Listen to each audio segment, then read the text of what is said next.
दोस्तों जैसे ही मैंने आप लोगों को पॉलिटिकल साइंस में सिलेक्टेड क्वेश्चन बताया था D2 वैसे ही आपके एग्जाम में छप गया है। हो सकता है मेरे भाई कि मैं आप लोगों को झूठ बोल रहा हूं, एक बार उनसे जाकर पूछिएगा जो हमारे एप्लीकेशन के माध्यम से स्टडी किए, क्या सर ने सिलेक्टेड क्वेश्चन प्रोवाइड किए थे। अगर हाँ कहें जो प्रोवाइड किए थे उसी से आया है, तभी जाकर आप लोग हमारे साथ सेमेस्टर 2 में जुड़े रहेंगे, क्योंकि सेमेस्टर 2 का क्लास हमारा अप्रैल को खत्म हो गई है। मई महीना का फर्स्ट वीक में हमारा सेमेस्टर 2 का ऑनलाइन क्लासेस स्टार्ट हो रही है। तो सबसे पहले प्ले स्टोर से आप लोग मिसाइल क्लासेस के आपको डाउनलोड कर ले। डाउनलोड करने के बाद मेरे दोस्तों यहाँ पे आप लोग का कोर्स जो है यहाँ पे अवेलेबल हो जाएगी सेमेस्टर 2 का, और मई महीना का पहला सप्ताह से ही आप लोगों का क्लासेस स्टार्ट हो जाएगी। ये बात मैं इसलिए कह रहा हूं क्योंकि 15 अक्टूबर से आप लोगों का सेमेस्टर 2 का एग्जाम है, इस चीज को भी ख्याल रखे। तो फाइनली मैं आज आपके सामने जो है हिस्ट्री का माइनर पेपर है मेरे दोस्तों, इसमें आप लोगों को सिलेक्टेड क्वेश्चन बताऊंगा, और जो बताऊंगा ना D2 पेपर में वही आएगी। हाँ सच कह रहा हूं, सुनिएगा। पहला क्वेश्चन आपकी स्क्रीन पे है कि पूरा पाषाण युग, मध्य पाषाण युग, पाषाण, मतलब मेरे दोस्तों आपको पूरा पाषाण काल, मध्य पाषाण काल और नव पाषाण काल के बारे में आपको स्टडी करना है। किसके बारे में मेरे सरनियों? तो बताएंगे सर मध्य पाषाण काल और पूरा पाषाण काल और नव पाषाण काल के बारे में आपको स्टडी करना है। तीन काल के बारे में याद रखिएगा। दूसरा बात कि अगर मैं क्वेश्चन बात करूं, प्राचीन भारतीय इतिहास के स्रोतों और दृष्टिकोण के बारे में चर्चा करें या तो उल्लेख करें। क्या करना है? दूसरा क्वेश्चन पे गौर कीजिएगा। क्वेश्चन कहेगा आपसे कि प्राचीन भारतीय इतिहास के स्रोत और उनके दृष्टिकोण के बारे में चर्चा करें या तो उल्लेख करें, यही आंसर होगा जो आपने याद रखा है। आप सर बोल रहे सर क्वेश्चन बता रहे हैं आंसर, तो थोड़ा सा पैसेंस बना कर रखिए। मैं आप लोगों को आंसर भी बताऊंगा, एक एक क्वेश्चन का आंसर भी बताऊंगा, उसके लिए बेफिक्र रहे भाई, ठीक है। अगला क्वेश्चन आपको याद रखना, हड़प्पा सभ्यता का सभी प्रश्न। हड़प्पा सभ्यता का सभी प्रश्न का मतलब होता है मेरे दोस्तों कि हड़प्पा सभ्यता का नगर योजना के बारे में स्टडी करना है। हड़प्पा सभ्यता का विनाश कैसे हुआ, हड़प्पा सभ्यता का समाप्त कैसे हुआ, हड़प्पा सभ्यता का उत्खनन कैसे हुआ, हड़प्पा सभ्यता में जल निकास प्रणाली कैसे थे, इन सब चीजों के बारे में आपको स्टडी करना है। यानी हड़प्पा सभ्यता के शुरू से लेकर हड़प्पा सभ्यता के अंत तक जितने सारे क्वेश्चन है, जितने सारे आपने चीजें पढ़ी है, सारे चीजों को आप लोगों को डील करना है एग्जाम में। और हड़प्पा सभ्यता से संबंधित एक क्वेश्चन आपके पेपर में 100 नहीं बल्कि 500% पूछा जाएगा, इस चीज को ख्याल रखिएगा। अगला क्वेश्चन पे बात करो मेरे भाई, वैदिक सभ्यता, 100% क्वेश्चन आएगी वैदिक सभ्यता और उत्तर वैदिक सभ्यता। याद रखना है मेरे भाई, ये क्वेश्चन आप लोग याद रखिएगा। वैदिक सभ्यता छोड़िए, उत्तर वैदिक सभ्यता और वैदिक सभ्यता मान के चलिए दोनों सेम है, थोड़ा सा अलग है तो मान के चलिए सेम है।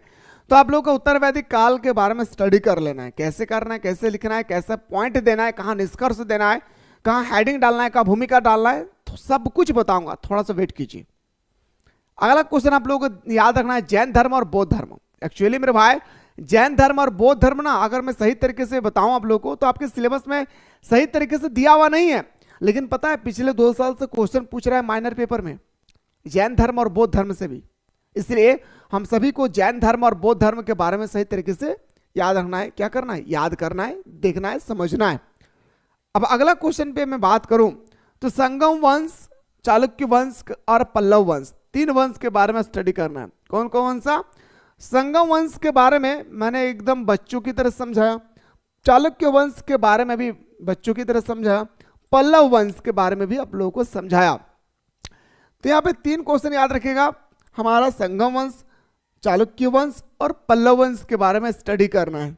अगर अगला क्वेश्चन की अगर मैं बात करूं, अगला जो हमारा क्वेश्चन है मौर्य साम्राज्य, 90 नहीं बल्कि मेरे दोस्तों 500% ये क्वेश्चन आपके पेपर में आ रही है। किसके बारे में? तो मौर्य साम्राज्य के बारे में। मौर्य साम्राज्य सबसे शक्तिशाली कैसे बना, मौर्य साम्राज्य का पतन कैसे हो गया, मौर्य साम्राज्य का विस्तार कैसे हुआ, खास करके तो मेरे दोस्तों मौर्य साम्राज्य की विस्तार के बारे में आपको स्टडी करना है। विस्तार, कैसे विस्तार हुआ और कैसे शक्तिशाली बने, समझ पा रही ना, कैसे शक्तिशाली बने, ये आपको याद रखना है, ठीक है। फिर हमारा चंद्रगुप्त मौर्य की जीवनी के बारे में याद रखना है। किसके बारे में? चंद्रगुप्त मौर्य की जीवनी, चंद्रगुप्त मौर्य का जो जीवन रेखा है इसके बारे में आप लोगों को स्टडी करना है, ठीक है।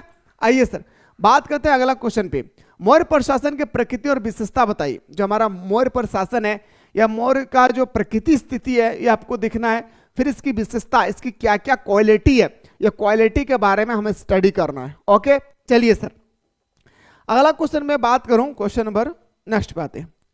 और हाँ, फिर से कह रहा हूं कि अगर आप चाहते हैं सेमेस्टर 2 में बेहतरीन तरीके से तैयारी करना है तो अभी डाउनलोड कर लीजिए मिसाइल क्लासेस के एप्लीकेशन को। और मई महीना का पहला सप्ताह से हमारा न्यू बैच स्टार्ट हो रही है। मैं ये बात इसलिए कह रहा हूं क्योंकि 15 अक्टूबर से सेमेस्टर 2 का भी एग्जाम है, इस चीज को ख्याल रखिएगा, ठीक है। प्राचीन भारतीय इतिहास के स्रोतों का वर्णन करना है। प्राचीन भारतीय इतिहास के स्रोतों के बारे में क्या करना है, हमें और आपको वर्णन करना है। ओके, अगला क्वेश्चन पे बात करूं। अगला क्वेश्चन है उत्तर वैदिक काल के राजनीतिक सामाजिक जीवन का वर्णन करना है। उत्तर वैदिक काल का जो राजनीतिक और सामाजिक स्थिति है इसके बारे में हम सभी को क्या करना है, वर्णन करना है। समझ में आ रही है ना, याद रखिएगा, ठीक है। उत्तर वैदिक काल के राजनीतिक सामाजिक जीवन के बारे में हमें वर्णन करना है। फिर अगला क्वेश्चन आपसे आएगी कि प्राचीन भारतीय पुरातात्विक के स्रोतों का, ये क्वेश्चन मस्ट इंपॉर्टेंट है, ये 15 मार्क्स वाला क्वेश्चन है। ये 15 मार्क्स वाला क्वेश्चन है मेरे दोस्तों। 13 नंबर क्वेश्चन जो है पूरी तरह से आपके एग्जाम में एकदम कंप्लीटली बैठ जाएगी, जैसे मैंने यहां पे बताया, ठीक है। प्राचीन भारतीय पुरातात्विक स्रोतों का वर्णन करना है। पल्लव वंश के राजनीतिक और अर्थव्यवस्था के बारे में वर्णन कर रहा है, जो अभी मैंने आप लोगों को बताया था पल्लव वंश के बारे में। तो पल्लव वंश के राजनीतिक और पल्लव वंश के आर्थिक स्थिति के बारे में क्या करना है मेरे शेर शर्रियों, वर्णन करना है। अगला क्वेश्चन की अगर मैं बात करूं जो 15 मार्क्स का आएगा, ये 100% छप रही है। हाँ भाई, याद रखना, ये जो 15 क्वेश्चन है ना, 15 मार्क्स वाला क्वेश्चन, सॉरी 15 नंबर, ये आपका 500% ये क्वेश्चन आ रहा है। जैसे हम लोग बोलते हैं ना भाई, टिकटॉक में सुने हैं अब्बू आ रहे हैं, इसी तरह से आपके 15 तारीख के एग्जाम में ये क्वेश्चन आ रहा है, याद रखिएगा, ठीक है। राष्ट्रकूट वंश, चालुक्य वंश और शंग वंश के राजनीतिक, सामाजिक और साहित्य व्यवस्था के बारे में वर्णन कर रहा है। खास करके राष्ट्रकूट वंश जो है इसके बारे में और चालुक्य वंश के बारे में आप लोगों को एकदम अच्छी तरह से स्टडी कर लेना है। क्या कहा, सुना भाई, क्या मैंने कहा, सुना ना। राष्ट्रकूट और चालुक्य वंश के बारे में पूरी बेहतरीन तरीके से वर्णन करना है, पूरा अच्छी तरह से, पूरा बेहतरीन तरीके से मेरे दोस्तों पढ़ लेना है। ये क्वेश्चन दोनों टपकेगा, इसलिए मैं कह रहा हूं, ठीक है। बाकी इसका जो भी उत्तर होगी, आप लोग चाहते हैं कि सारा क्वेश्चन का उत्तर चाहिए, वो भी इंपॉर्टेंट क्वेश्चन का, तो आप लोग जल्दी से कमेंट सेक्शन में कमेंट कीजिए। मैं आप लोगों को मेरे दोस्तों अगला वीडियो में सारे क्वेश्चनों का सॉल्यूशन लेकर आ रहा हूं। अगर आप लोग चाहते हैं तो कमेंट करना ना भूलें। फिलहाल बात करता हूं नेक्स्ट वीडियो में।